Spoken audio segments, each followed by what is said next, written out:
go first. Everybody else. Yeah, that's right. I hate you. I hate you more. Your songs are not funny, and they're crummy. They're crummy and not funny. So. Crummy and not funny? Yeah, what crummy and not funny song do you have today? Why are you laughing? I got the Michael Jackson Christmas blues. Oh, boy, this ought to be great. What's the matter? Nothing. Well, it could be great. It could be. Yeah. Then again, we've been rehearsing it, so I know what it is, don't I? I guess you do. Well, I know that it sucks. The audience just don't know that yet. So. Well, I think we pretty much set it up pretty well. Yeah, let's let them out it now. Oh, yeah, I think that. Here we go. Merry Christmas, Michael. You sure been good to me. Merry Christmas, Mr. Jackson. You sure been good to me. Drop your drawers and show me your penis underneath my Christmas tree. You done got yourself in trouble, but you got no one to blame but yourself. No. Santa knows where you've been sleeping, and you got no one to blame but yourself. Yeah. So unless you want some coal in your stocking, stop cornholing on them little elves. Even though you may be naughty, ask old Santa for something nice, like a brand new shiny penis and some sound career advice. Oh, Merry Christmas, Michael. God rest ye merry gentlemen. But if I were you, I'd think twice about coming down them kiddies' chimneys again.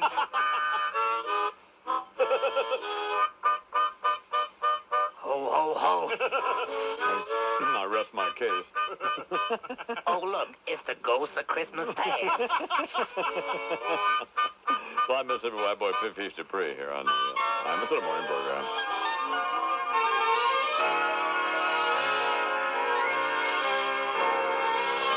He rolls like Michael Jackson, fa la la la la la la la la. Handsome pelvic thrusting action, fa la la la la la la la la. Don we now our leather jackets, fa la la la la la la la. Pick that crowbar up and whack it, fa la la la la la la la la. I'm a in the morning. Boy, oh God. Aurora pins, isn't it?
Or very abrupt, come on with a yuck or he'll blow you up. His temper is mean, his face is a wreck, but if you can't sleep, count the folds in his neck. I just is coming to town, I just is coming to town, I miss Claus is coming to town. Here comes Santa Claus, here comes Santa Claus. I'll slide down your chimney and bring you lots of joy. What I got for your mama, it ain't just a toy. I'll be your Santa. Yeah, yeah. I'll be your Santa, baby. I'm a in the morning. Well, it's Pepsi 1, And Pepsi One is a new cola product that, from the folks at Pepsi Cola. It has 1 calorie but tastes like the original. How'd they do that? What is Pepsi One? It's 1 calorie cola that do not be tasting like a diet. Who is it for? It's for anyone who views a diet cola as a compromise. How is Pepsi One different? It tastes better than a diet cola, closer to a regular cola, and it has a new sweetener that ain't no other soft drink be figuring out, you know. This gives Pepsi One a great new taste. Pepsi One delivers an ideal offering for consumers who want it all. Great cola taste with only 1 calorie. A lot of fat people, isn't it, man? You know, trying to watch that situation here. Try that Pepsi One. Don't be washing down them ring games with the Pepsi One. That's what the Iman said. And so Pepsi One got a lot of stuff coming at you. Go look for special Pepsi One lounges across the tri-state area. Finally, something new and exciting in a soft drink. Pepsi One is the only one that has it all. This man. Telecommunications, Fan Highway Patrol. Good morning, Salmonella. Morning, Don. Thanks a lot. Shut up. Fine. I beat you to it this time. Yes, you did. Yeah, Yes, I did. You know, this is a festive holiday season, Don. Yes, it is. God, you can't go no place in New York without feeling Christmas. Right. Without smelling Christmas. Fine. Let's not get too graphic. No, here. I'm just saying, you know, I Yeah. mean, chestnuts roasting on an open fire. Right. It's Christmas. Okay, fine, Sal. Swarthy Hindus selling Italian ices. Sal. Beautiful thing. Christmas in the city. Fine, Sal. I got a little story I would like to read. Every year, traditionally, I read this to all the kids in my neighborhood. Uh-huh. It's a very touching story. What is it? It was the night before Christmas. Oh, we've all heard that, Sal. No, not this one yet. Oh, I see. This is the night before Christmas, starring Salmonella. Oh, let's hear this. Then. Thanks a lot. Shut up. Fine. Twas the night before Christmas, and all through the block, not a creature was stirring, not even Ed Koch. The stockings were hung by the furnace with care, in hopes that by morning they'd all still be there. Me and this skank were getting ready for bed. I wore pajamas. She had a paper bag for her head. When up on a roof, I heard this big crash. Thought it was a burglar. I was gonna kick ass. Went out on a fire escape, looked up in the sky, and what did I see? This freaking fat guy with a red suit and boots that came up to his knees. In the moonlight, he looked just like Dom DeLuise. He had a big sled pulled by these reindeer. He called one of them dancer, so I assumed he was queer. As he crept off the roof, it became clear to me that this guy was looking to steal my TV. Over his shoulder, he had a big sack. He came down the stairs while I planned my attack. I waited a second till the timer seemed ripe. Smacked him in the head, bada bing, with a pipe. He fell to the floor with a groan and a thud. I was kind of surprised that I didn't see blood.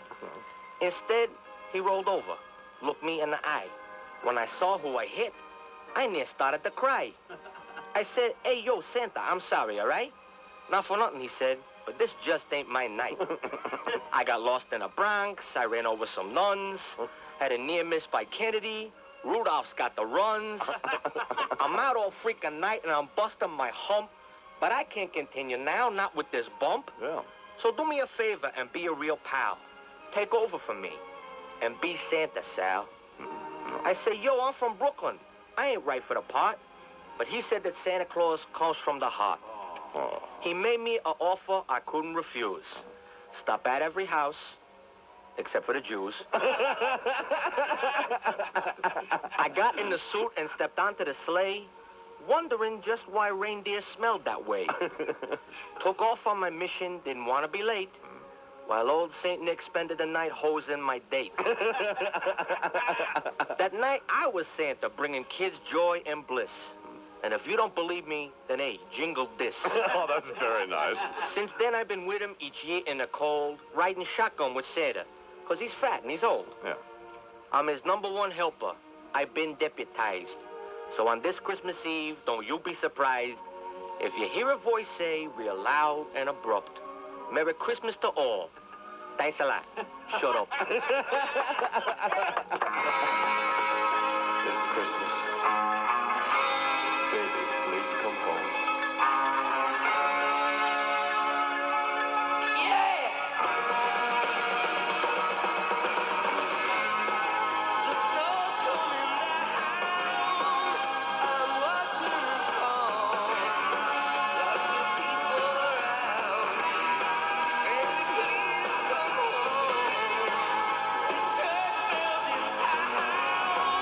Bells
See, this proves size definitely matters.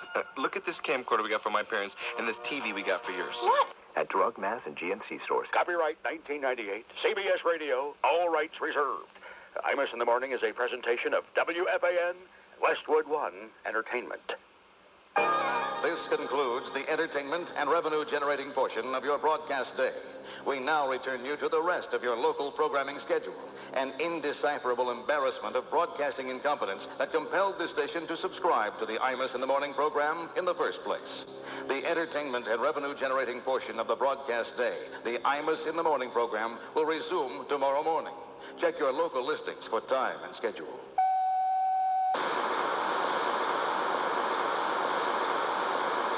WFAN New York. WFAN 2020 Sports. Good morning. It's 10:01. I'm Joe Tollison, NBC. Sports Radio 66. WFAN. All right, 7189. Hall of Fame special presentation. Charles Dickens' immortal A Christmas Carol. The story of Ebenezer Imus. When last we left Ebenezer Imus, the man who hated Christmas, he had just electrocuted dear Bernie Cratchit, his faithful employee who had dared beseech Ebenezer for a half hour off on Christmas. Once home, Ebenezer Imus took some gruel, sat with his miserable cat in his dismal room, checked C-SPAN for any late ethics hearings, and finding none, got into bed. Directly, carolers stopped by beneath his window to spread some cheer. A big mistake. Hey, what's going on down there? Hey, get away from here. Oh, you want something for making your fruit music?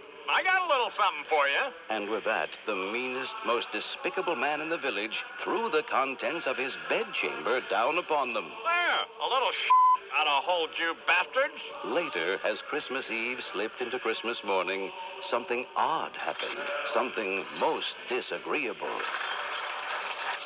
Ebenezer Imus awoke with a start. What? Who's there? Who is it? Answer me. Good morning, Mr. Imus. What? I'm the ghost of Christmas past. Remember, you used to date me. Yeah, but you're just a bacon-eyed bimbette. I mean, who are you? Well, actually, I'm just a composite of all your past dates, you know? Yeah. 22, perky breastless model with yogurt for brains. Oh, yeah. And if you don't change your ways, I'm coming back to haunt you for the rest of your days. Oh, Jesus, no, please, not that again. And in a swirl of chiffon, the ghost of Christmas past was gone. But no sooner had Ebenezer Imus lay down again and closed his eyes. Damn, I could have broke my neck. Hey, Ebenezer Imus, get up, boy. What the hell is going on here? Who the are you? I'm Big Feet, the ghost of Christmas present, my man. Uh-huh. The Christmas blues you be spreading at the Barnard Cratchit domicile. I was gonna have to take you over there and show you how you bumming them out. Let's go. And with that, he snatched up Ebenezer's hand and flew with him through the window. All right, look down there, Ebenezer Imus. That's the Cratchit household. Yeah, I see that. There's Bernie and the frail little crippled boy, Small Paul. Tiny Tim ain't Small Paul. I don't know how they can be all so happy. I mean, I give Cratchit first-degree burns over 65% of his body. And look at that. They're drinking a toast to me. That's right, Slice. They forgive you for what you done. Wow. But I don't. Uh-oh. If you change your ways, promise to send Tiny Tim Cratchit to college, or what the next spell's gonna show you is what's gonna come a pass. Stay black, baby. Oh, hey, wait a minute. What's coming? What's next, Spirit? Hey! But there was no reply, just a lonesome harmonica riff fading in the distance. Ebenezer Imus found himself back in his room, but not entirely alone.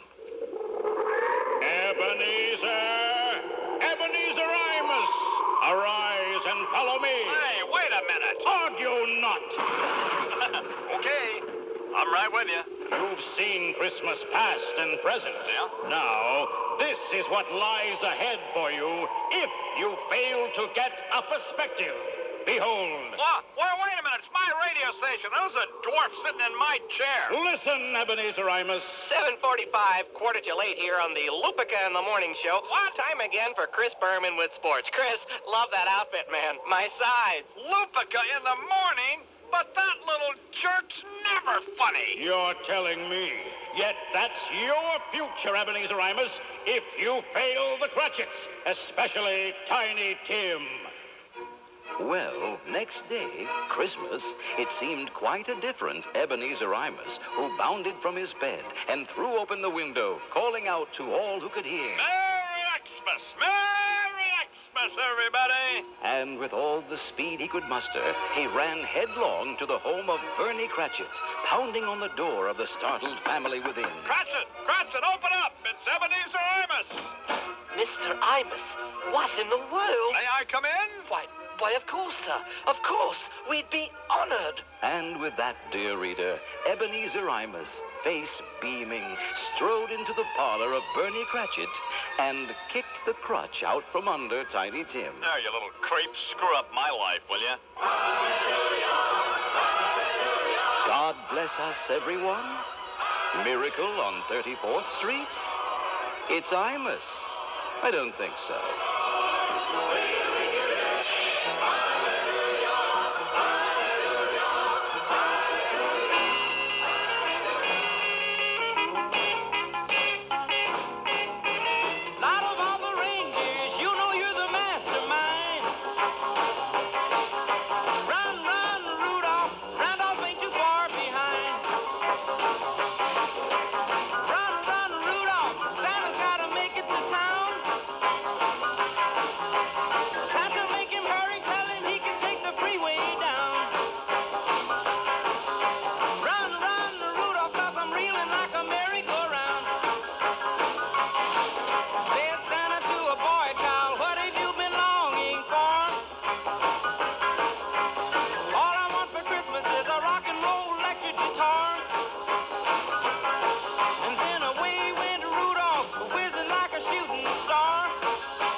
like to welcome Rabbi Mark Gelman and Monsignor Tom Hartman. How are you guys? Doing great. Do you still have that hideous cable show you were doing? The God Squad? Are these all real questions? Yeah, they really are.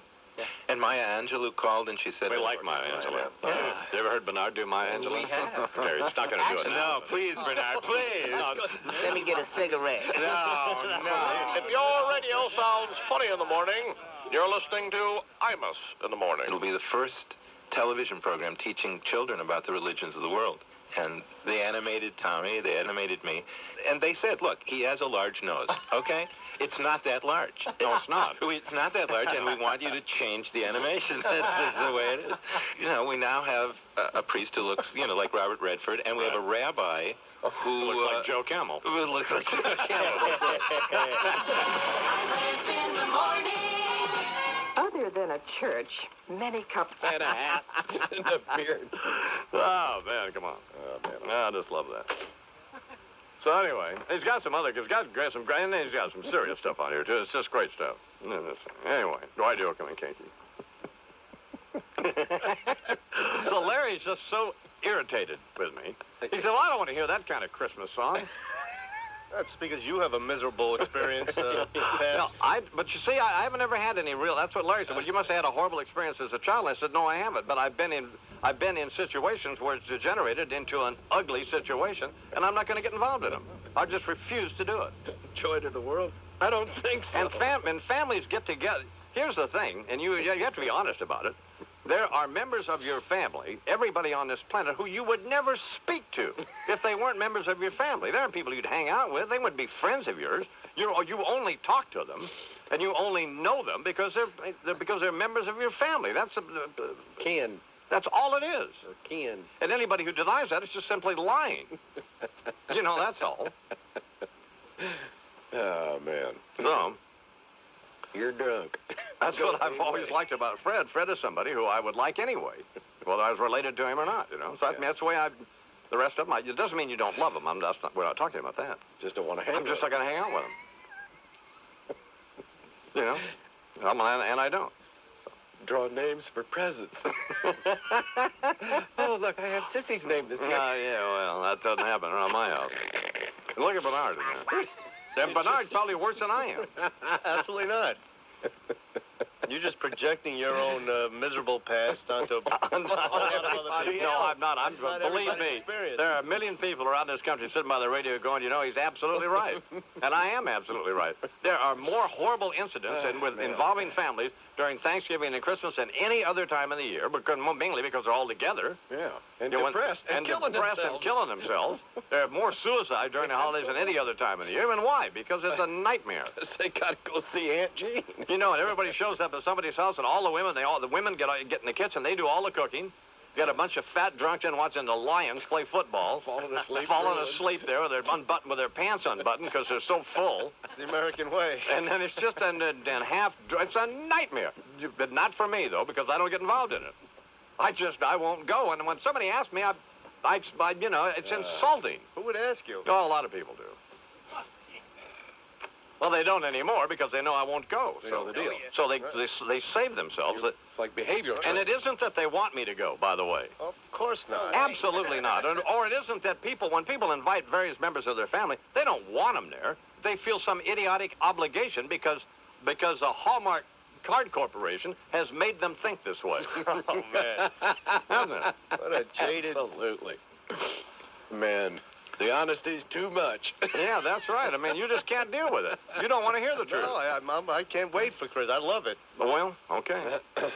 There are obviously people who have I have good experiences. Most of the time, we're at Fred's, and it's a great Christmas. So I agree. But you just have to be selective. You can't get involved with a bunch of people who you never see any other time of the year. And think that you're going to have it's just there's nothing to talk about. You don't really like them.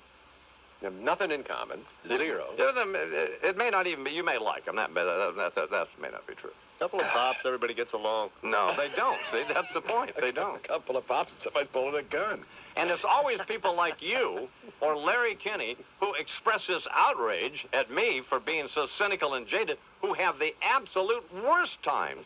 Particularly Larry. Larry's got a fuse like that. I know Larry will blow. He was in here yesterday. He was steamed about something yesterday, wasn't he? Yeah. He was just. And then I'm in there playing Dwight Yoakam, and he's angry. And you know he loves Dwight Yoakam. But he's got so upset at this Santa Can't Stay. And I played it again. I turned it at the jukebox. You know, I just pumped it up as loud, just so the walls are shaking in there. You know. Sleigh bells ring. Are you listening? In the lane, snow is glistening. A beautiful sight. We're happy tonight, walking in a winter wonderland. Imus in the morning. use. But when they pointed out that she was a lesbian, I just thought, She looks like Marty Allen. Of course she's a lesbian. She does look like But I mean, she doesn't need to worry about any abortions. I mean, I know that's just, That's well, horrible. it's just, It's horrible.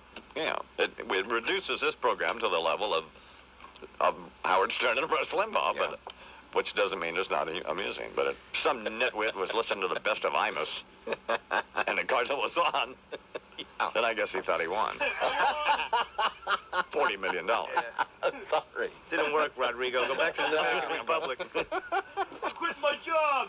But He calls up and tells his boss to shove it and all this stuff. we'll listen to the best of Imus in the morning, and here's the Cardinal, and thinks he won. I don't need no stinking job. Take a job and stick it. So that's my favorite. I love that. So we're going to be gone. I'm going to Santa Fe today, and Charles going to Missouri or someplace. Get out. But the best of Imus in the morning is I listen to it and I like it. So whether you do or not, but it's good because you don't have to listen to me read Maureen Dowd columns, for example. The Maureen Dowd column reading will not make the best of Imus in the morning. No, that's on the. Which makes you wonder why I would do it then in the first place. Except that I thought it was startling. It's fascinating stuff. I mean, to be truthful, absolutely compelling, mesmerizing. Breath of fresh air on the op-ed page of the Penny-Waste New York Times. Absolutely, yeah. There you go. So, what's your position on Jerry Garcia, Bernard? I have to mega dittos to the fat man. Just another fat dead drug addict. Glorify a fat heroin addict. Oh, that's great. Let's have a vigil for him in the park for a junkie. Well, is that what you're going to say when I croak? Oh, no, I'll be too hungover. I'll be too drunk. I'll be on heroin myself when you go. On the first day of Christmas, my producer gave to me the Partridge Family. On the second day of Christmas, my producer gave to me 2 Live Crew and the Partridge Family. On the third day of Christmas, my producer gave to me 3 Dog Night, 2 Live Crew, and the Partridge Family. On the fourth day of Christmas, my producer gave to me the 4 Season Sherry, 3 Dog Night, 2 Live Crew, and the Partridge Family. On the fifth day of Christmas, my producer gave to me the Jackson 5. 4 Season Sherry, 3 Dog Night, 2 Live Crew, and the Partridge Family. On the, what are we up to now? 6th? Oh, yeah. 16 tons, the Jackson 5. 4 Season Sherry, 3 Dog Night, 2 Live Crew, and the Partridge Family. Where am I going to put all this stuff? What, 7? Oh, yeah, the Chicago 7, 16 tons, the Jackson 5. 4 Season Sherry, 3 Dog Night, 2 Live Crew, and the Partridge Family. On the 8th day of Christmas, my producer gave to me 8 days a week. Oh, no, I lost my place. The Jackson 5. 4 Season Sherry, 3 Dog Night, 2 Live Crew, and the Partridge Family. On the 9th day of Christmas, my producer gave to me the Stones' 19th Nervous Breakdown. 8 days a week, the Chicago 7, 16 tons, the Jackson 5. 4 Season Sherry, 3 Dog Night, 2 Live Crew, and the Partridge Family. Got another Camel Fats. On the 10th day of Christmas, my producer gave to me 10 lids of Hawaiian. And, ooh, that's some good you know. Trying to remember what else he gave me. It was a whole bunch of other hooky-dooky. Man, could I go for a pizza? Muni with the 12 days of Christmas. Over from the Archdiocese. Good morning, Cardinal. Good morning, God bless. Great to be out here in San Jose, Imus and Lamar, and sitting in the Shark Tank. Yeah? Next to the human eel, be Jesus. Sitting next to a man who has more wrinkles than San Jose has wetbacks, be Jesus. I tell you that this month. That will be fine. How about an Autobody Express ski mask for that gravity challenge pussy of yours, be Jesus? You make me sick. The Fantasy 5 numbers, Imus and Lamar. Yeah? Fantasy 5 sounds like an all-white NBA team, I tell you that, Imus and Lamar. If your radio sounds funny in the morning, you're listening to Imus in the Morning. Speaking of football, Imus and Lamar, news from the Boston Archdiocese. Okay. Has it that Congressman Barney Frank has put in a bid to buy the beleaguered New England Patriots? Well, yes. He found out they have one good tight end and 21 guys who suck, me Jesus. That'd be queer. Imus in the morning. Sports Radio 66, WFAN. Park temperature is 32 degrees, and that's what's happening. I'm Sweeney Murdy with 2020 Sports on WFAN, the flagship station for the Imus in the Morning program, weekdays from 5:30 to 10 a.m. Little Christmas, let your heart be light. Next year all our troubles will be out of sight. Have yourself a merry little Christmas. Keep the Yuletide gay. From now on, our troubles will be miles away. Here we are, as in olden days, happy golden days of yore. Faithful friends who are dear to us, gather near to us once more. Through the years we all will be together, if the fates allow. Hang a shining star upon the highest bough, and have yourself a merry little Christmas now.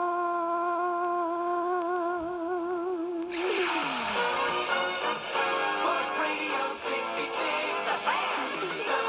WFAN, New York. 106 here in the fan, and Merry Christmas, everybody. I am Susan Waldman. Be around till 3:15 when we will have the Aloha Bowl. It is a gorgeous, cold, bright, sunny Christmas morning. I hope everybody's having a wonderful, wonderful day. 718-937-6666, our number. We will be taking all your phone calls until then. But first, you know, this is every year we have a very special guest that starts off the program for you. And of course, principal owner of the New York Yankees is down in Tampa. I'm sure it's not cold and crisp with snow down there. And Mr. Steinbrenner, Merry Christmas to you. And Oh, yes, I'm the great pretender. Pretending that I'm doing well. My need is such, I pretend too much. I'm lonely, but no one can tell. Imus in the morning. The late Richard M. Nixon. Yes, and without any further to-do, Imus in the morning. Congratulations on the birth of your very extraordinary offspring, the infant Frederick Wyatt. Mother and child are, well, I assume? Yes, they are. Nipples recovering apace, I would hope? They're fine. Excellent, because listening to your very fine program recently, I got the idea that rather than a little I-Man, we may have given birth to a little Marv Albert, the way that kid was gnawing on her... Fine. Well, never mind. Anywho, J.D., congratulations, and please accept this as a gesture of my sentiments toward young Wyatt. It's one of the designs for a campaign button that we wound up not using back there in '72. when we were trying to, soften my image a bit. You see what it says? Yeah, you don't know Dick. Exactly. I thought it sent a mixed message, so we dumped it. But I've autographed it, as you can see, and presented to Wyatt with great affection. There you go. Now then, let's proceed. Big news, and I'll admit it confused me terribly on initial hearing. A young woman, certainly around Deirdre's age to be sure, impregnated successfully with frozen sperm harvested from her dead husband. Well, you know what I thought at first. Jesus, I didn't even know the I-Man was sick. Shut up. Turned out to be an entirely different couple. And since I'm here talking to you, couldn't be. No. Anyway, I referred to Marv Albert a moment ago. Congratulations are in order there as well today, correct? The Albert Rehabilitation. Very happy about it, Dono, truth be told. It is my view, I do, that Marv should get a second chance. And I admire the Madison Square Garden management for rehiring him. I follow sports very closely, as you know, and Marv always was the voice of authority, in my judgment. Now, having said that, I'm not naive and recognize that he did put on panties and a bra, waved his weenie at the Marriott maid, wound up in the black book of a dead dominatrix, and shooting that other lady like he'd found her in a Pez dispenser. But what the heck? Are any of us perfect? No. No, we're not. True, the bastards didn't give me a second chance back there in '74, but I was the president after all. And the lesson learned, emphatically, was that this nation cannot and will not permit a commander-in-chief who's involved in some kind of unethical and immoral hanky-panky to continue in that high office with which he's been entrusted. No, never again will we... Oh, Jesus, what am I saying? Sorry, Bubber. God, don't want to go there, do I? No. I mean, forget what the Secret Service boys saw and heard. They had to follow this goober around with a bottle of Formula 409 and a case of handy wipes. Ouch! And there's a brief glance into, appropriately, the Dick Scope today, I do, by Dick Nixon, who, even though deceased, still needs Secret Service protection as a result of deeds done when he was the President of the United States. I saw Marv Albert kissing Santa Claus in a Virginia hotel room last night. It was ludicrous, a frightening display. His apparel was so gay, with boughs of holly on his head instead of his toupee. I saw Marv Albert kissing Santa Claus in a garter belt so snowy white. Then Marv bit him on the back. Who knew Santa Claus was black? And a show tune singing transvestite.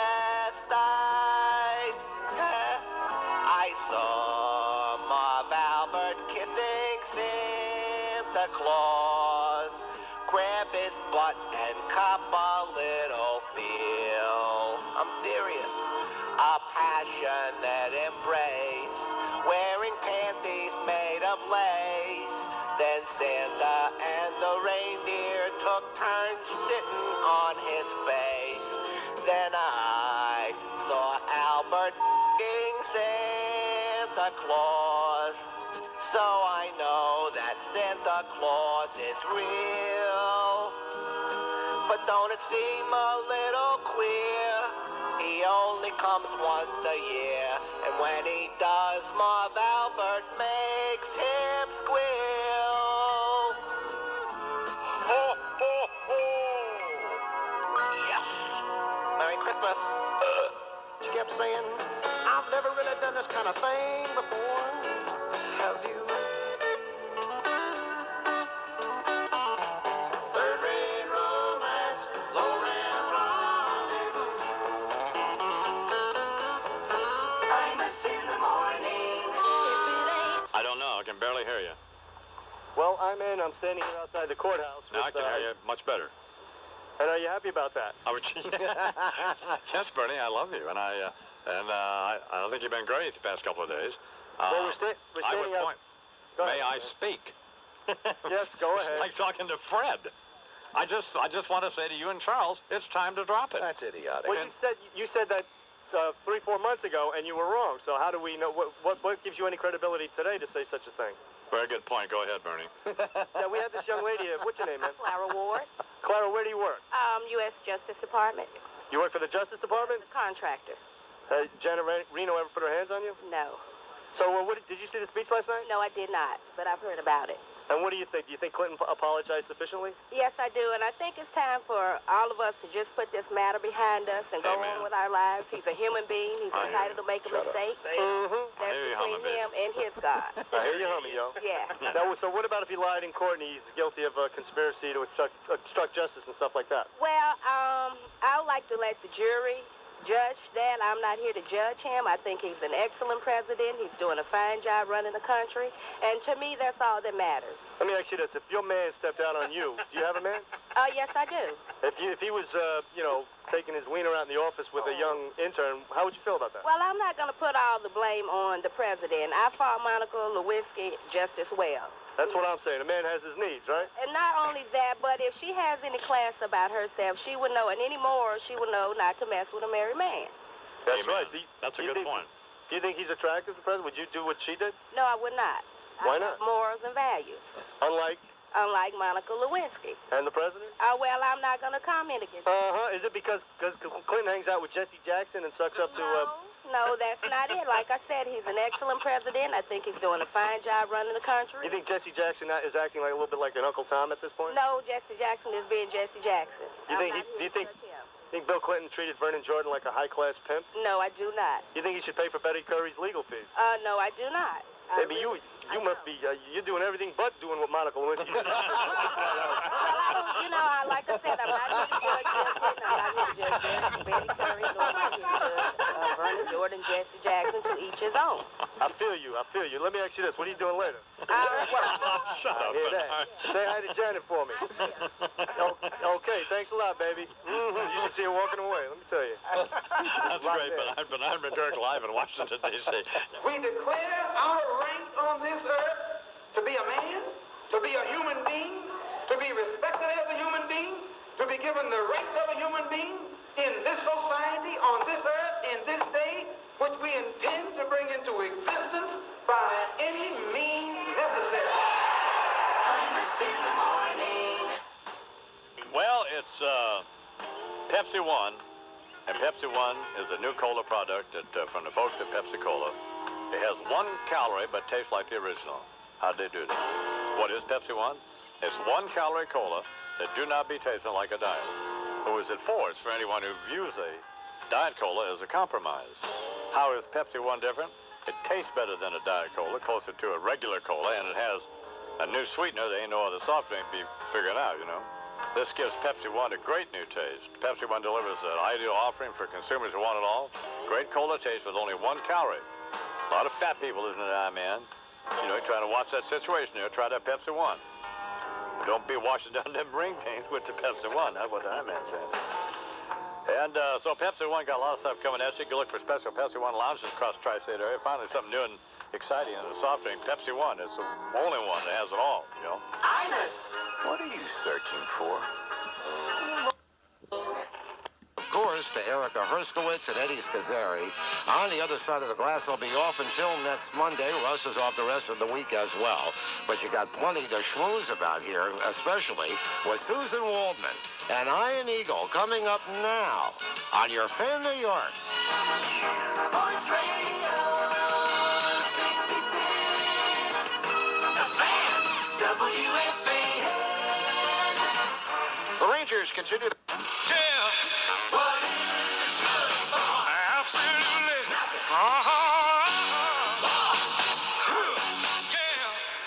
What is good for? Absolutely.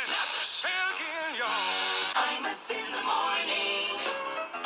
Wrap up the back, y'all. You're a disgusting slug.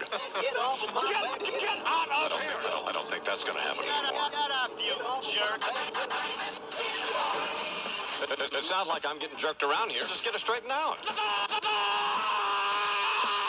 yo. Hey, you can throw a fit, but there's still no way to hide, the fact that you are nuts. You naughty, nasty, negative, nasty, trashy, no happy, pappy. Just Deidre makes you happy. Sitting on top, no stop, you got the troops to loot, but you be deaf in a jail suit. Sporty, naughty, hip-hop, the attitude you be copping. What up, you big man?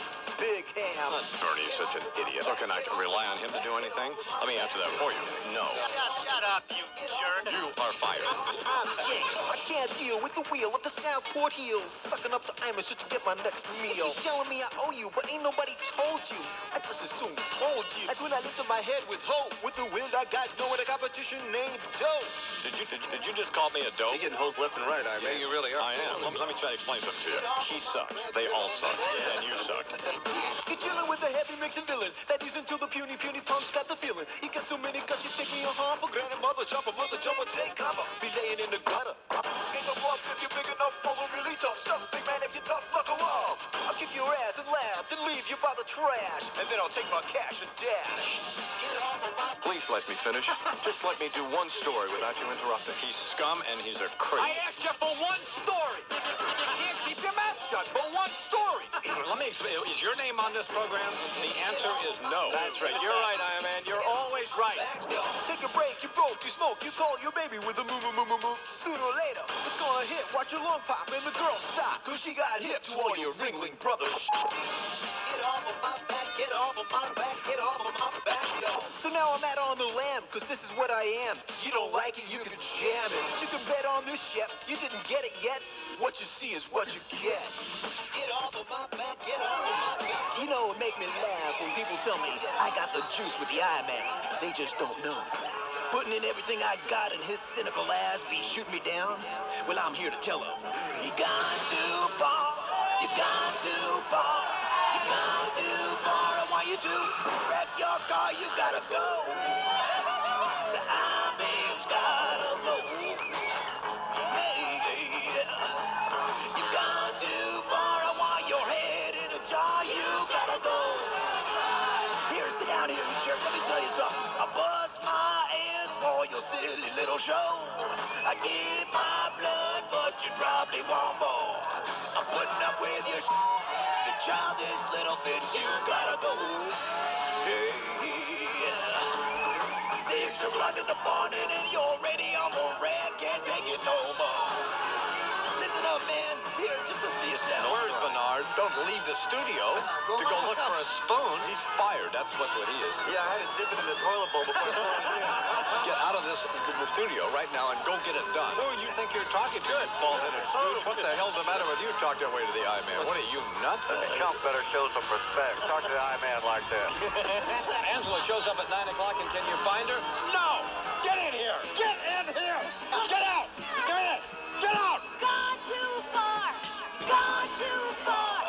Gone too far. You deranged, egotistical He's gotta go.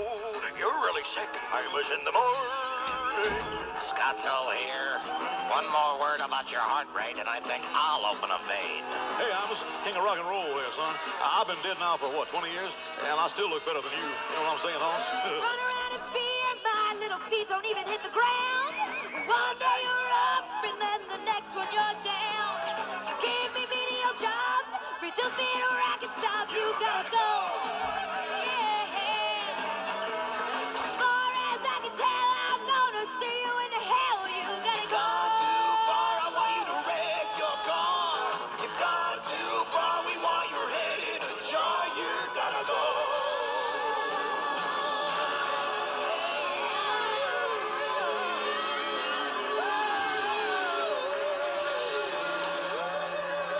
Stop interrupting me when I'm talking. Easy there, big guy. Well, no, but I mean, now see, pick a time to talk. Now, what caused that? What caused well, that? Because that's not the first time it's happened this morning, and so it irritates me. I look at it like you're talking when I'm talking. It's very annoying. Imus, this ain't your mother's morning show. We all know that I'm exhausted. You're crazy. Well, we all know that. You are a lunatic. That's a good excuse. Why couldn't you be in that train right now? Why can't you be one of these 3 guys that are juicing out in Arkansas? I might beat one of those guys sometime in the future. And guess why? Other than a church. You little twerp.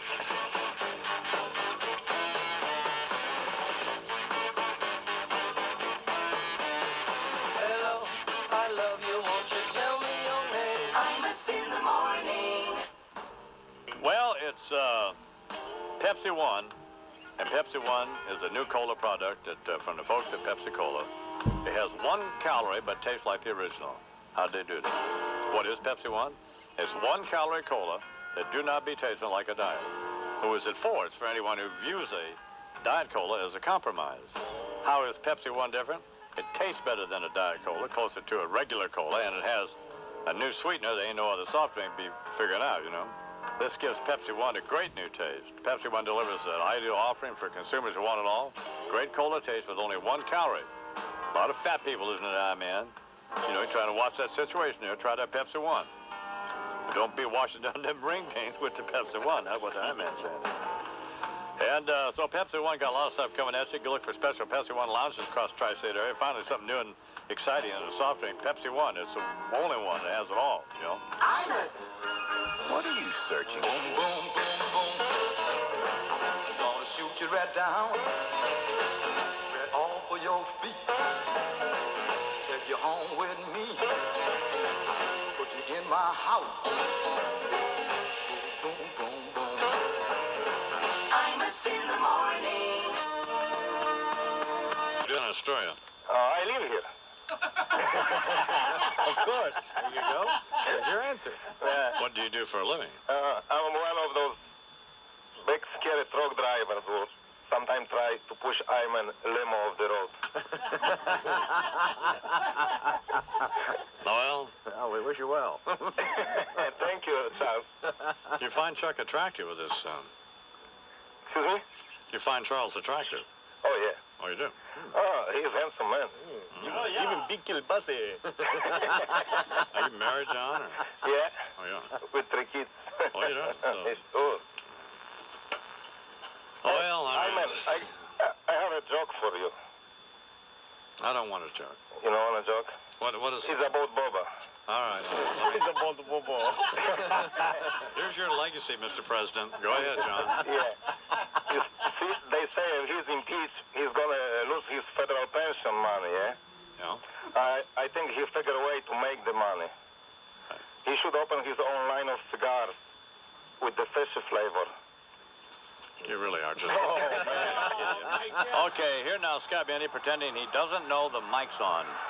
So I'm in the back of this VW microbus with Gracie Slick, a couple of the guys from Foghat, and Cass Elliott, and we're cruising down the Autobahn at about 85 miles an hour, passing around a bong full of Madagascan blonde hash. All of a sudden, Mama Cass starts to choke, the bus hits a pothole, and she coughs up a chunk of roast beef the size of a baby's head. Time to stop pretending. Oh, the microphone's on. Scott Joe here with you in the afterglow of Election Day. And I gotta say, I'm proud of you, Fats, for the restraint you showed. Beat me. Knowing how things had gone in the past, you could have mistaken the voting booth for a phone booth and peed in it like you did in the old days. Oh, that's nice. Not that it would be your fault. I could see where anyone would be confused. What with Betsy McCoy Ross's name on the wall, just like it is in every bathroom in New York. Anyway, speaking of that, fat people and toilets, the big news, Callista Flockhart has an unhealthy relationship with food. Not the Mama Cass or Oprah Winfrey kind, the Audrey Hepburn Biafran kind. And it's such a big deal that Ms. Flockhart has taken to the pages of People magazine to refute the allegations. Over a whopping meal of tomato bisque, the 5'5", just over 100-pound actress denied being anorexic. Well, sounds like a Clintonese kind of disclaimer to me, using semantics to get out of telling the truth. She maintains she's just small-boned, which is like Paul Prudhomme saying it's just his glands. Okay, she's not anorexic, she's bulimic. In fact, she should just cut out the middleman and throw her food directly into the toilet. I mean, Richard Simmons thinks she's too thin. Ethiopians have started to send her food.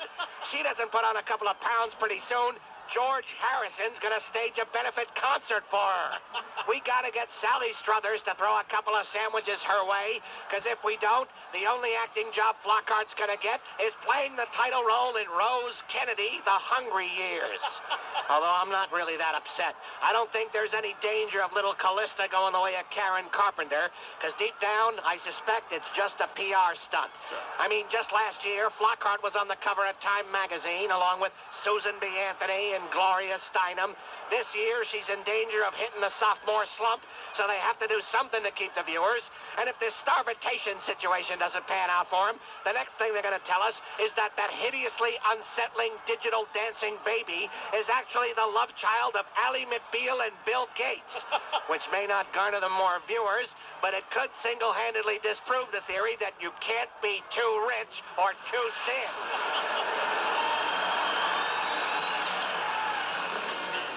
Well, my daddy left home when I was 3, and he didn't leave much to Ma and me. Just this old guitar and an empty bottle of booze. Now, I don't blame him because he run and hid, but the meanest thing that he ever did was before he left, he went and named me Imus in the morning. Here's great news about a special introductory offer from the... It's yet another nuclear weapon. Senator Fred Thompson says Fat Man's foreign policy is the laughingstock of the world. Oh, yeah, Frankenstein? You try to impose economic sanctions on a country that eats dung and pees in the street. Susan McDougal says she can't attest that Fat Man told the truth until she studies his testimony line by line. Oh, there's a picture for you. That fat bitch in an orange jumpsuit reading court transcripts. People will mistake her for a pumpkin at the library. Monica Lewinsky submits handwriting samples in a desperate attempt to prevent being indicted. They stick her in an orange jumpsuit and a blue hat, and people could mistake her for a Howard Johnson. Friend Vernon Jordan is scheduled to testify again. Now, children, you know I'm nothing if not truthful. The onlyest time I saw that girl on her knees was when she was begging me for a job. Unfortunately, old Vernon didn't get no stinky on his hang down from that chunky little nugget of love. Meanwhile, the independent counsel's nerdy spokesperson, Charles Beckley, says Ken Starr's case is not about sex, but rather obstruction of justice. Those two homos are the ones with the obstructions in their butts, because they're porking each other. And then, in a rare quiet moment, Batman looks at galleys of Doris Kearns Goodwin's forthcoming book about Abraham Lincoln. I didn't know Lincoln played shortstop for Chicago. Jesus, hire a fact checker. Hey, wait a minute. Maybe she should write my biography. That's what I need. A historian who rewrites history. South Lawn, in your face like a head wound. Oh, my God, dude, they've killed Abe Lincoln. Damn shame, children. And he was one of the last good white people. But you know, I never knew he was assassinated by Jackie Robinson.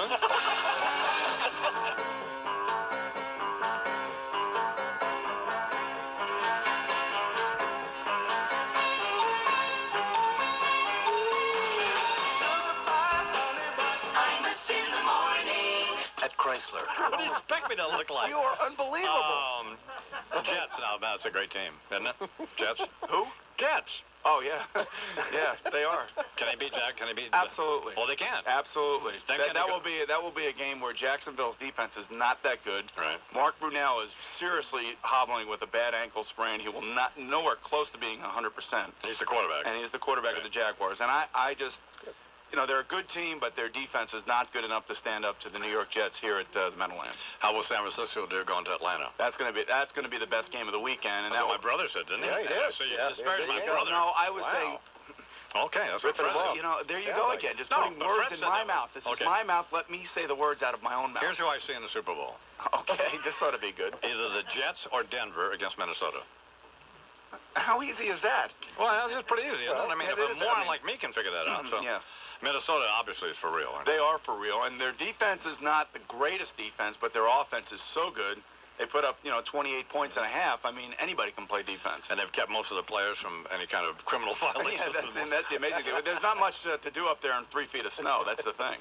What do you do down? We talked about Atlanta, San Francisco. Yeah. Right. Minnesota plays who? Right. Minnesota plays Arizona. Okay. That's a good story, isn't it? It's a great story. Yeah. I mean, he really has... Jake Plummer, we're talking about. Yeah, he had a 4-year contract now for $29 million. They gave him a $15 million signing bonus. Now, this is a guy that threw 17 touchdowns and 20 interceptions this year, and they gave him that kind of money. And Arizona needed to do that because they needed to fill that stadium out there. But he played at Arizona State, didn't he? He played at Arizona State. He's kind of like a local hero. He took Arizona State to the Rose Bowl, and he was the guy that he took them to the Rose Bowl the year that I was out there in Arizona. So, like, get out of here, boom, boom. But he's he's a good player, isn't he? He's a real good player, and he's still young yet, but he's very exciting, and he runs all over the place. And I think the game just gets good for him when it's towards the end, and he gets real exciting, and there's the no-huddle offense. So we have San Francisco going to Atlanta. Right. We have the Jaguar and the Jets. Right. We have Miami going to Denver. Right. And we have Minnesota and Arizona. Miami and Denver, interesting. We had them on Monday night when Miami just absolutely steamrolled Denver. I would imagine that Denver just was hoping that they were going to get Miami in the playoffs here, because they're going to really lay it to them. I really have a feeling. Wonder if, does Jimmy Johnson, does he not like Dan Marino? What's that all about? Interesting. You know, they'll tell you that they like each other, but just the body language and the fact that they don't talk very often kind of leads you to believe that they don't like each other. What wouldn't he like about him, Jimmy Johnson? Dan Marino is very, very popular in South Florida, as he should be, and he is really the man down there. And yeah, but what would Jimmy Johnson do with his football team if he didn't have him as quarterback? That's my thing. My whole deal. Who's going to replace him? We had him on a Monday night game, and we were asking Jimmy, you know, and he started talking to me about their backup quarterback, by the guy by the name of Damon Heward, who's really not done much in the NFL. And I'm like, you start talking about this guy, you know, is there something wrong with you or something? I mean, you have one of the greatest ever to play. I mean, who's going to replace? You have nobody to replace him. Do you have any interest in Florida State, Tennessee tonight? I mean, it's on ABC, I know, but is it on ABC? Yeah, it is. Keith Jackson, yeah, it is. It's Keith's last game. That's one of the reasons I will watch it. You know, he has really been terrific. He's synonymous with the game of football, college football, and as far as the game is concerned, I really don't care. You don't? No, I don't. No, we don't either. I'm not an expert. I like that honesty, Boner. Yeah. I really don't you? It's refreshing, it's doesn't it, refreshing Charles? candor. Don't you think? But aren't it refreshing honesty? Way to go, Boom. Now, way to go, Boom. He knows my time's up, and I'm coming out the door, baby. Way to go, Boom. Way to go, Boom. You're the man, Boom. What do you do? Through the door. If I strangle? Would you mind if I strangle him before on my way out? You almost fired him this morning, didn't you? I've almost fired him for 12 years. So. Another day, another firing. Yeah. No, I'd never fired Birdman. What do you do during the off season? Well, I get to go do the Pro Bowl in Hawaii. Boy, is that great. Oh, man, did you ever play in that? Of course not. Yes, I did. Oh, you did? Yes, I have. Really? I went to 4 Pro Bowls. No, you didn't. Oh, come on. You went to 4 Pro Bowls? You had a ticket. You were selected to go to the Pro? You're kidding me. Were you really? Yes. Holy Toledo. God, do you believe That's that? pretty impressive. That is pretty impressive. Well, maybe next time I'll bring my stats with No, me. but I mean, I didn't realize you were that good. So, I know you. Have him notarized. Hey, you know who I like is a guy out in the coach out in Cincinnati. What's his name? Coslett? Yeah. Hey, that's nice. Don't you? Yeah, I love him. No, I love him. He kept his job. That's, you know, that's one thing. But they have a whole unique situation going on out there. What do you mean, why? Well, I mean, I guess they won 3-13 this year, and the owner is taking a lot of heat out there because he is running the football team. He is not the guy. He does not have a football man, per se, in charge out there. And I guess he recognizes that and has given Bruce another year, which is, I'm glad to see it, but I hope Bruce doesn't have a heart attack by this time next year. Bruce is a nice guy. He's not a very good football coach. No, you know what? He's not. Well, you know that. You said that. No. I know. I missed it on my program. All right. I-E-S-B-C-T, find out what it means to me. I-E-S-B-C-T, T-F-T-C-B.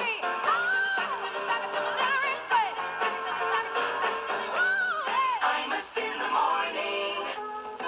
I'm gonna fight. Good morning, Hollywood. All right, listen up, monkey boy. Hollywood's made himself a New Year's resolution to make sure you spend most of 99 with his foot in your behind. You need some discipline, brother. You need someone to keep you from believing all that hype of yours. And I'm just a man to do it. All them media suck-ups treat you like you're the pope of pop culture. Well, the closest thing you get to culture is when you get that yogurt dribbling out of your mouth, brother. They think you're some kind of icon, but I'm buying none of it, brother. Because I know you may talk a good game, but deep down, you're lamer than a quadruple amputee in a sack race, brother. This Buck Awards deal of yours is nothing but another one of your weasel scams. Getting some corporate sponsor to go deep pocket for prize money, the winner of which you'll shame into donating to that New Mexican work farm you're building. Well, guess what, cowboy? I'm the Wells Fargo wagon of whoop-ass, and I got a delivery for you. And it ain't no Pulitzer Prize either, brother. You think you're the tumbleweed T.S. Eliot? Well, maybe you read Beowulf when it was still in galleys, but that don't mean jack squat with me, brother. The only book you'll be reading when I'm done with you will be Death Be Not Proud, because before I'm through with you, your staff won't be the only ones who'll wish you were dead. You'll beg me to kill you, brother, because it's going to be long and painful. I'm telling you now, you'll be able to read War and Peace cover to cover before I'm done beating on your bony ass. Because I got nothing to lose, brother. What little self-esteem I got left is slowly being crushed by the grim realization I'm an indentured servant to a reprobate red butler and the bulimic Bolshevik he calls a wife. I'm nothing but a bare-chested, blood-doping, has-been bodybuilder. I don't have a pension plan, brother. I'm facing Y2K without a 401K, and the WCW doesn't have an IRA. So if I can't retire from the NWO, I'm going to make damn sure I retire you. Hollywood Hogan. Yeah. Wells Fargo, a whoop-ass Hollywood? I I'm the Western Union of pass. Here's the message. You're going down. And McGuire also had words for Sammy Sosa. Wouldn't it be great if we just ended up tied? I think it would be beautiful. Wouldn't it be great if Sammy Sosa were mowing your lawn? That's what you meant. Oh, where'd that come from? For God's sake. Do you think he's thinking he wants to be tied with Sammy no, Sosa? but he's not ready to mow his lawn. Good Lord. Make that leap. Good grief. If your radio sounds funny in the morning, you're listening to Imus in the Morning. Please welcome to the Imus Morning program, Willie Nelson. Good morning. Mr. Nelson, how are you? Hi, how you doing? Good. Willie's new album is called Teatro. So what does that mean? I don't know. Then this is recorded in an old converted movie theater out in Oxnard, California. California, right? yeah. Where I used to switch boxcars, by the way. That'll do. We don't care. I used to switch boxcars in Oxnard. I know, for God's sake. You mean you changed from one to the other, or you work for the railroad? I work for the railroad. Pretty good there, Willie. Sports Radio 66, WFAN. I want to tell you about an absolutely dynamite brand of tea that is so special. Every bag comes sealed in Stay Fresh foil pouches. I'm Tom McCourt about Bigelow Tea, the tea made by the Bigelow family in Fairfield, Connecticut. The Bigelows don't just throw a bunch of dried tea leaves in a tea bag and stick it in a box. They stretch the world. No, they search the world for the finest, most fragrant ingredients.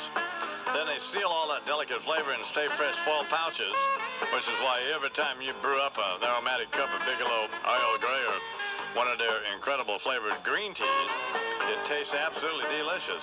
And because the Bigelows are so into tea, if you call 1-877-BIGELOW toll-free, they'll send you their gift catalog where you'll find great tea gifts like the famous wooden Bigelow tea chest. Oh, my God.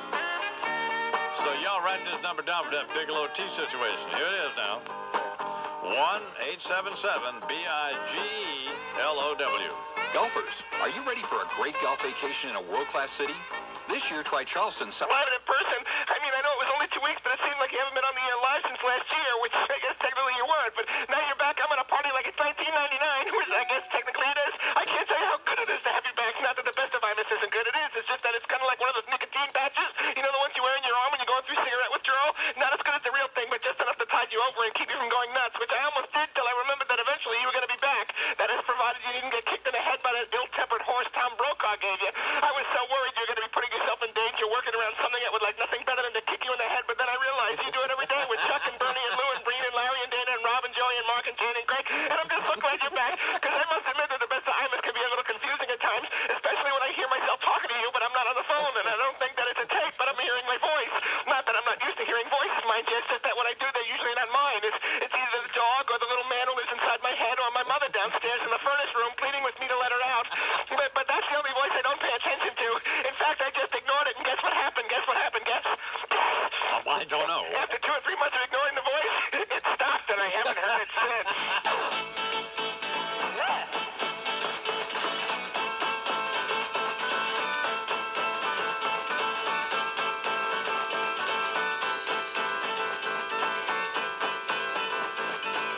Imus in the morning.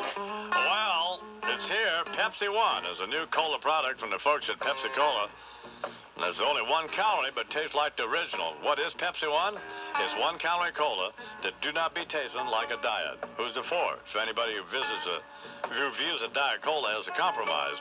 How is Pepsi One different? It tastes better than a diet, closer to a regular cola, and it has a new sweetener that no other soft drink has. It gives Pepsi One a great new taste. I refuse to drink any diet, anything.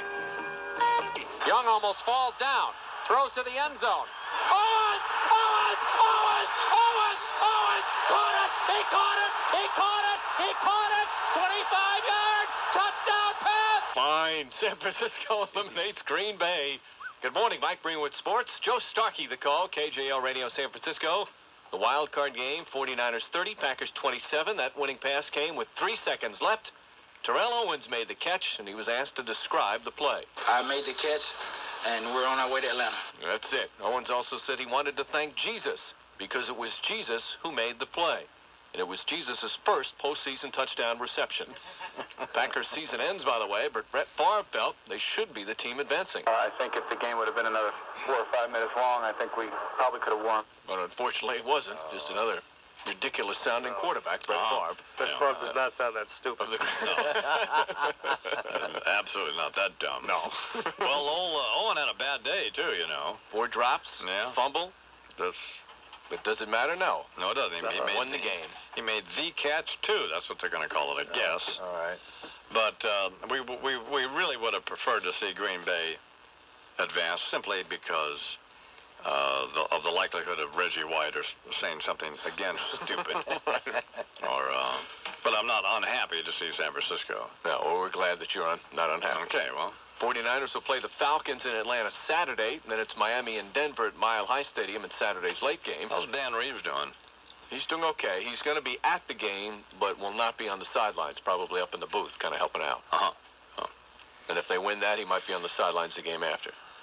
Because he's been doing so many interviews that, I'm just wondering. He's cried on every single one. He's become very weepy about it. Wow. Very emotional. Maybe you would like that after your lung collapse. I wonder how old Barnacle's doing with that bypass thing of his. Yeah. What if he went into the depression tank? Hope he's doing well. Here's Dennis from Boston. Dennis, have you talked to Barnacle lately? No, I haven't talked to him, but I know he's going to be all right. He's going to be all right. How about you? I'm fine, Dennis, and you sound well, you sound drunk. Well, you're right.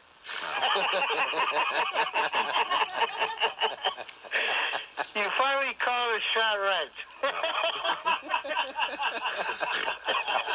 That's a tough one. There you go. What possibly could you want, Dennis? Well, I'd like to know what Chuck's doing with Ozzy. I know that aggravates you. Chuck has a Boston Terrier. Yeah. Number 2 dog in the country, right? Yeah.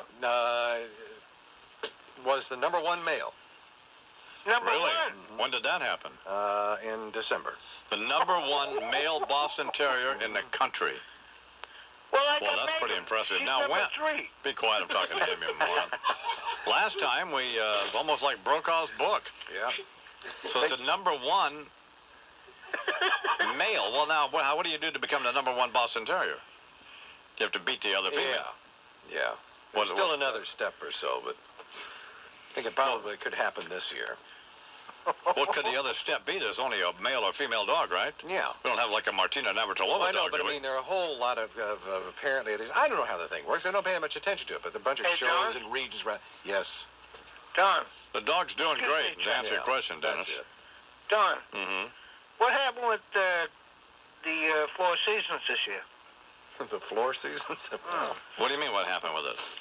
What'd you do, trash the room or something? No. You and Bernard and Chuck? No. Well, how come you weren't invited back?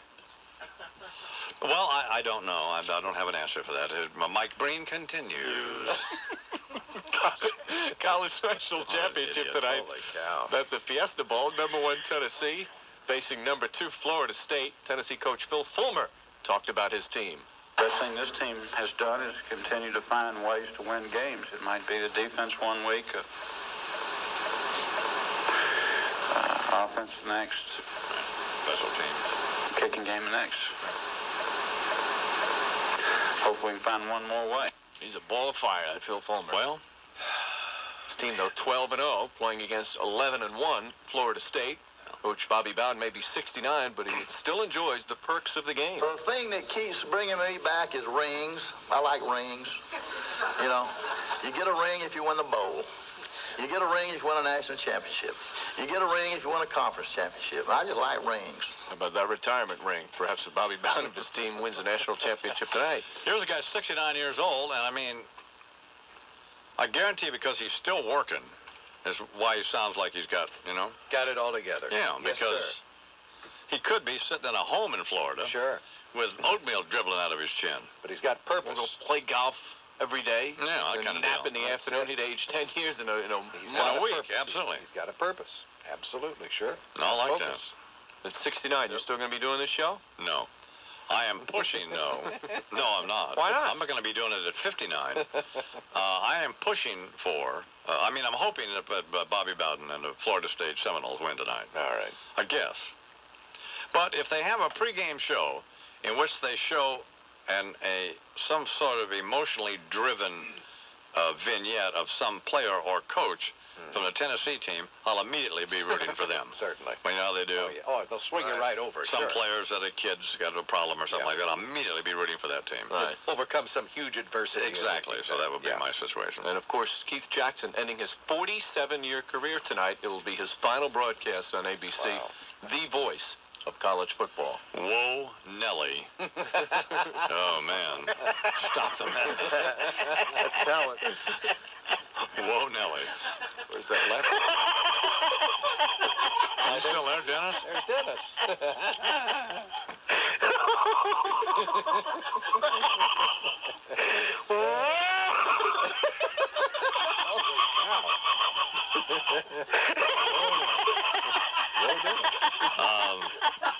Do you smoke, Dennis?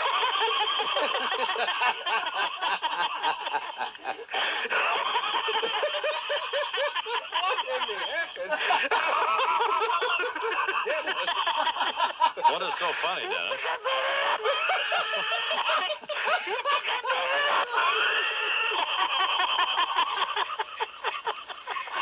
What is so amusing?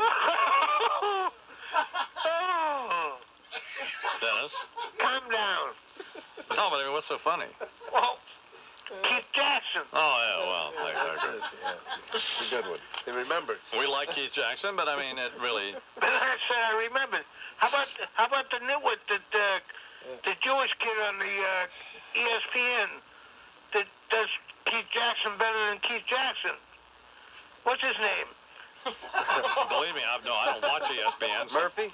I've no idea. Watch out when I sneak up on you. Oh, my God. I already told Bernard. Watch your liver. I know it. Jesus God. Oh, Jesus God. Make $99 a year, you get yourself straightened out, all right? Hey, you know how long it's been? Well, how long has it been since what? Dennis. What? How long it's been? Do I know how long it's been since what? Since you had a drink. Yes, I do. 11 and a half years. Yeah. Well. How long has it been since you've had one? Well. Not that long. Imus in the morning. Attention, America. Please, 64-89-81. Hi, everybody. I'm Dan. 1-800-580-1607. I really wanted to visit my kid. Copyright 1999, CBS Radio, all rights reserved. Imus in the Morning is a presentation of WFAN and Westwood One Entertainment. It's just sad. This concludes the entertainment and revenue-generating portion of your broadcast day. We now return you to the rest of your local programming schedule, an indecipherable embarrassment of broadcasting incompetence that compelled this station to subscribe to the Imus in the Morning program in the first place. The entertainment and revenue-generating portion of the broadcast day, the Imus in the Morning program, will resume tomorrow morning. Check your local listings for time and schedule. WFAN New York.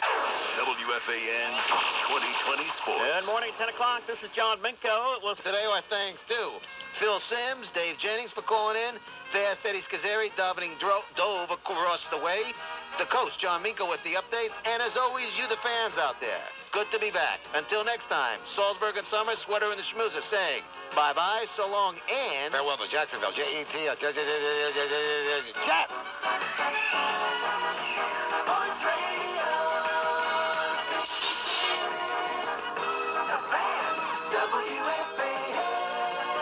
Please welcome now the chairman of the New York Stock Exchange, Richard Grasso. Good morning, Mr. Grasso. Oh, thank you, and good morning, Mr. Imus. There is a tradition on the floor of the exchange. For some bizarre reason, when you're not looking, they throw talcum powder on your shoes. Why do they do that? Kind of brings you back to a period in your life you'd like to forget, doesn't it? If your radio light sucks in the morning, you're listening to Imus in the Morning. Good morning, Mr. Cricky. How are you? Does your cat ever get sick, that little cat? Take it to the vet? Yes. My little dachshund? Yeah. Very sick the last time. So I bring her to a guy now who is both a veterinarian and a taxidermist. Either way, you get the dog back. Imus in the morning on the Fan. Sports Radio 66. WFAN 2020 Sports. Good afternoon at 1 o'clock. This is John Minko. Until they are. Susan, one of the few women in the country who actually does play-by-play. Are you the only woman? I am indeed. So here I see you out there talking to Russ, and the rumor at the station is you and Russ hate each other. What's that all about? We don't hate each other. Oh, you don't hate each other? No. Despise. No. You know, Russ is not as liberal as we are on this program. Look at your neck. You look at my penis. You Why are would you do that? you are a walking, talking What's wrong with you? Get it on, your sister brother. Hemorrhoid, what are you, nuts? You idiot. If your radio sounds funny in the morning, you're listening to Imus in the morning. The Andrew Dice Clay of sports radio. Russ Salzberg. Hey, your yabbos are looking really nice this morning, too, huh? I'm up above the console there. It perks me up. It's pretty good, Bernie. Sports Radio 66, WFAN. Did you know that some of the nation's most...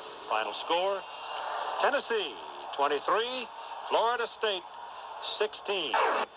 And so it is done. I say goodbye to all of you. God bless and keep you. Good night. Keith Jackson gives his final call. Good morning, Mike Breen with sports. Last night's Fiesta Bowl saw Tennessee beat Florida State to win the title, but it also saw Keith Jackson say goodbye.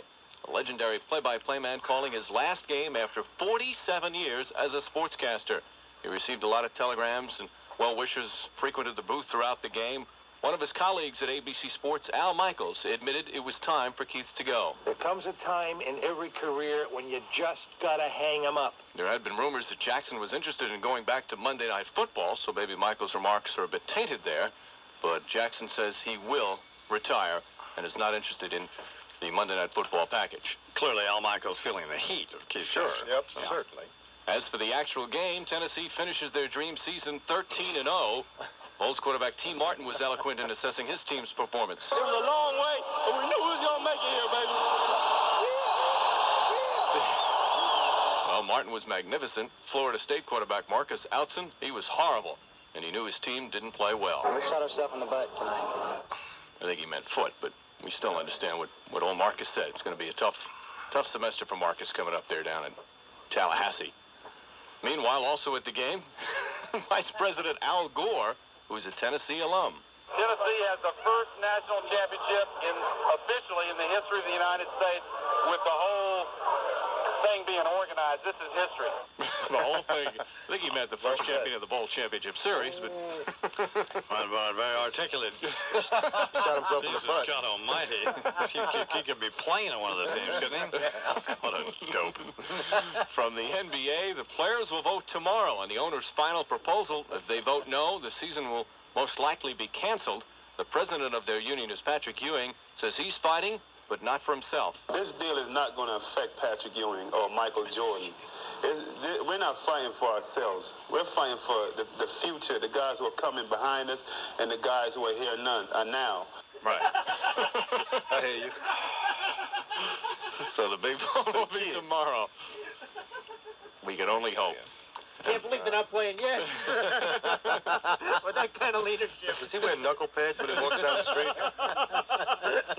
God almighty. We're playing for the players yesterday. Yeah.